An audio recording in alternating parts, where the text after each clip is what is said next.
Hello guys, and welcome to another quick tutorial from Vintage Radar. Today I'm going to show you how to switch between LT1 and LT3 on your Casio GM-2100. This is going to be the Casio with the metallic case and the green dial, as you can see right here, but this tutorial is going to work for other Casio models that feature the module 5611.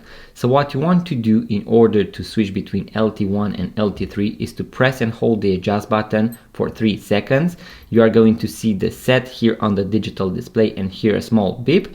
Then we are going to use the mode button in order to toggle between the different options. We are going to go past the setting of time and date. Then we are going to have the ketone, and lastly we are going to have the light function. So you can switch here by pressing any of the 2 buttons on the right, either the light or the start button, and you are going to switch between LT1 and LT3. LT1 stands for 1.5 seconds.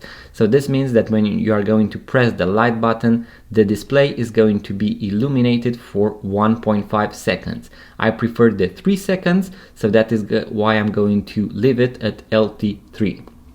Now, in order to finalize the process, we are going to press the adjust button and your setting is going to be saved.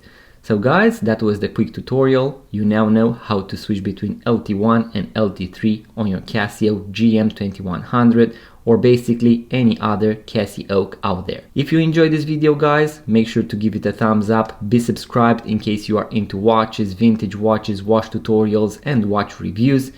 Make sure to also leave a comment, let me know what you'd like to see next on the future videos.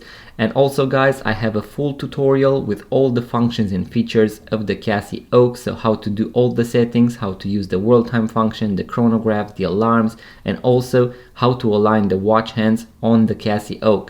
Link in the description box below, so make sure to check it out guys. Once again, like, subscribe, leave a comment, and I will see you on the next one.